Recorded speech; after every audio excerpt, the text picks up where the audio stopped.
আসসালামু আলাইকুম। সবাই কেমন আছেন? আশা করছি সবাই খুবই ভালো আছেন। আমরাও আলহামদুলিল্লাহ আপনাদের সবার তো অনেক অনেক ভালো আছি। তো এখন হচ্ছে ফেরার পালা। তো এই যে আমি আজকে চর ভদ্রাসন চলে এসেছি। তো ফরিদপুরের এই পার থেকে আমরা এখন লঞ্চ করে ওই পার যাব। তো এই যে এখন ঘাটে চলে এসেছি। আর এই যে এখান থেকে হচ্ছে লঞ্চের ভাড়া করব, লঞ্চের টিকিট কাটবো আর কি। আর লঞ্চের টিকিট, লঞ্চ পারাপারে হলো ওই পার হলো 70 টাকা। আর যদি স্পিড বোটে যান তাহলে হচ্ছে 130 টাকা বা 40 টাকার মতো নেয়। তো আমরা আসলে লঞ্চেই যাব ওই পারে। আর লঞ্চে একটু সময় বেশি লাগে। যদি আপনারা তাড়াতাড়ি যেতে চান তো সেক্ষেত্রে স্পিড বোট নিতে পারেন। তো আর এই যে দেখুন, ওই যে ওই পারে কিন্তু কুয়াশার জন্য তেমন একটা দেখা যাচ্ছে না, কারণ বাইরে কিন্তু প্রচুর শীত। তো বোটে ওঠার কারণে আসলে একটু গরম লাগতেছিল, তো শালটা খুলে ফেলেছি। আর এই যে আমরা স্পিড বোট দিয়ে একটু পার হলাম, কারণ লঞ্চটা এই পর্যন্ত ঘাট পর্যন্ত যাচ্ছিল না, কারণ ওখানে চর পড়ে গেছে এই জন্য। তো এই জন্য এখানে বোট করে পার করে দিয়েছে। তো আমরা অলরেডি লঞ্চে উঠে পড়েছি। তো লঞ্চটা কিন্তু অলরেডি ছেড়েও দিয়েছে। আর ওই যে ওখানে হচ্ছে চর পড়েছে, তো সেটা দেখা যাচ্ছে। তো কুয়াশার কারণে আসলে পুরোপুরি না দেখা গেল, কিন্তু ভালোই বোঝা যাচ্ছে যে ওখানে বিশাল চর পড়েছে। আর এই যে এইদিকে লঞ্চ ঘুরানো আছে। আর এই যে এখানে কিন্তু অনেক ভালোভাবে চর পড়েছে, বালু জমে আছে এখানে। আর নদীটা মোটামুটি শান্ত, যেহেতু শীতকাল, তো শীতকালে কিন্তু নদী একটু শান্তই থাকে, ঢেউ কিন্তু খুবই কম। তো এর মধ্যে যেখানে একটু এটাকে বলে কি, বুট ভাজা কিনে নিলাম, মানে ডাবলি যেটাকে বলে। তো এখন এটা একটু খাবো। আর লঞ্চের মধ্যে তো মানে বিভিন্ন রকমের খাবার দাবার পাওয়া যায়, তো এটা খাচ্ছি। আর এই যে এখানে নদী দেখতেছিলাম। আর নদী পার হতে কিন্তু আমার খুবই ভালো লাগে। আর যেহেতু লঞ্চে উঠেছি, তো লঞ্চে ওঠার পর আসলে ঝালমুড়ি খাবো না তা তো হতে পারে না। তো এখন ঝালমুড়ি খাবো।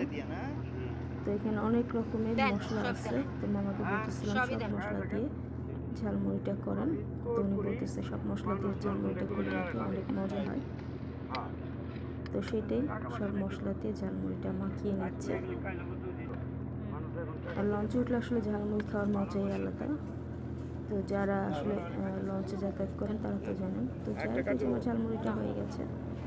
এখন আমি ঝালমুড়ি খাবো। তো আমার হাজব্যান্ড আর নেয়নি, আমি আসলে অল্পই খাবো ঝালমুড়ি, কারণ আমি ঝালমুড়ি তেমন একটু পছন্দ করি না। তো দুজনে মিলেই খাবো এখানে। তো অনেকটাই ঝালমুড়ি ছিল। আর ওই যে দেখুন, আমরা এখন অলরেডি মাঝ নদীতে চলে এসেছি। তো ওই পারে কোনো চর দেখা যাচ্ছে না কিন্তু। আর আসলে পদ্মা নদীতে এখন অনেক বড় বড় চর পড়ে গেছে, মাঝখানে মাঝখানে দেখা যায়। তো এই যে সাইড থেকে কিন্তু আবার চর দেখা যাচ্ছে, ওই সাইডে কোনো চর নেই। আর এই যে এখানেও আমরা প্রায় ঘাটের কাছাকাছি চলে এসেছি। আর খুব বেশি সময় লাগবে না। আর এই লঞ্চ পারাপারে 1 ঘন্টা 1 ঘন্টার মতো সময় লাগে।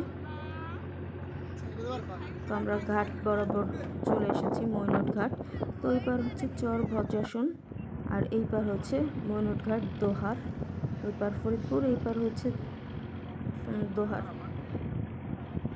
তো আমরা এই যে এখন ঘাটে পৌঁছে যাব।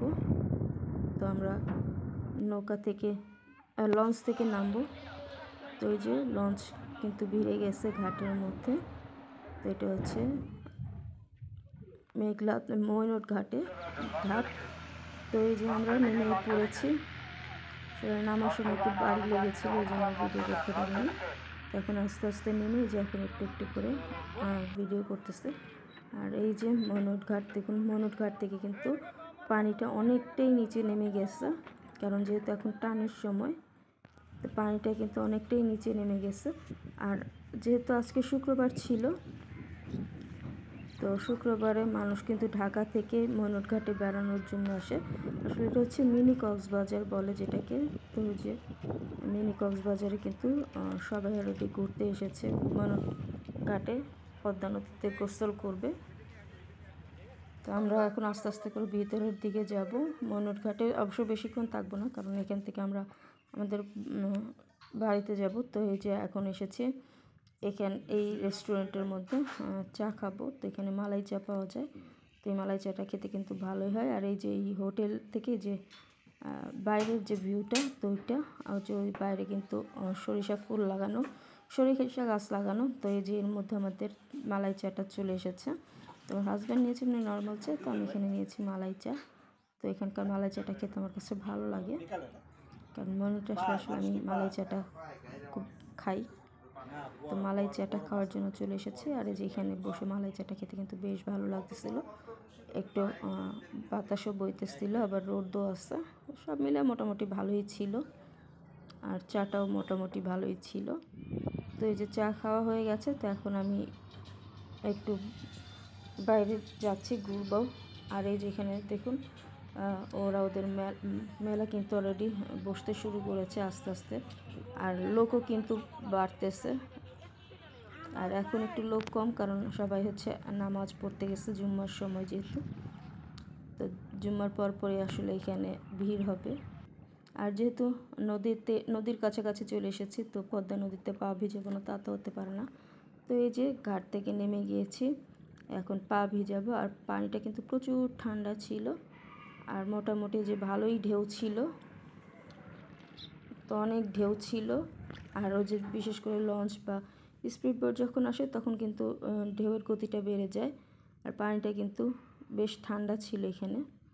তো ভালোই লাগতেছিল। আর যে মাটির মধ্যে যেখানে পা দিচ্ছিলাম সেখানে কিন্তু গেড়ে গেড়ে যাচ্ছিল। তো খুবই মজা করতেছিলাম, পানিতে পা ভিজাচ্ছিলাম, আর সাথে কিছু ভিডিও করে নিয়েছি। আর এই যে দেখুন মোটামুটি ঢেউ। আর এখানে আসলে কক্সবাজারের একটাই ফিল পাওয়া যায়, যেহেতু এটা মিনি কক্সবাজার বলে দোহার। আর এই যে এখানে পাড়ে কিন্তু নৌকা ভিড়ে রাখতেছে আস্তে আস্তে। তো এইগুলো হচ্ছে এই নৌকাগুলো হচ্ছে মাছ ধরার নৌকা। তো বিকেলের দিকে আসলে নৌকাগুলো আস্তে আস্তে আরও ভিড়বে। তো এখানে কিছু কিছু নৌকা এসে বসে আসছে, মানে ভিড়তেছে আস্তে আস্তে। তো রাতের বেলা মাছ ধরবে আর কি।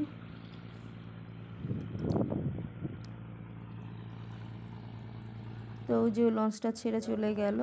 তো সব মিলে মোটামুটি ভালোই ছিল। তো এখন আমরা বাড়ি যাব। তো দোহারে 2 দিন থাকবো, তারপরে ঢাকা ব্যাক করব। তো এইটা হচ্ছে বাস স্ট্যান্ড ময়নাটঘাটের। তো এখান থেকে কিন্তু আপনারা ঢাকার উদ্দেশ্যে সরাসরি বাস পেয়ে যাবেন। তো ঢাকা থেকে আসার সময় কিন্তু এখানে ঢাকা থেকে গুলিস্তান থেকে সরাসরি বাসে করে আপনারা ময়নাটঘাট আসতে পারবেন। আর এই বাসের ভাড়া হচ্ছে 110 টাকা করে টিকিট নেয়। আর কখন এটা লাস্ট ট্রিপ, তো সেটা জেনে তারপর আপনারা ঘাটে ঘোরাঘুরি করবেন। সম্ভবত এখানে বিকেল 5টার পরে আর কোনো বাস যায় না। তো 5টার মধ্যেই এখানে বাসে উঠতে পারবেন। তো যাই হোক, আমরা যাচ্ছি এখন অটোতে করে। তো অলরেডি 2টা বেজে গেছে। তো এখন বাসায় যাব। তো বাসায় যাওয়ার সময় যে এখানে বালু উঠাচ্ছিল দেখে ভালো লাগলো, তো আপনাদের জন্য একটু শ্যুট করলাম। তো যাই হোক, আমি আমার ভিডিও আজকে এখান থেকে শেষ করছি। তো সবাই ভালো থাকবেন। আল্লাহ হাফেজ সবাইকে।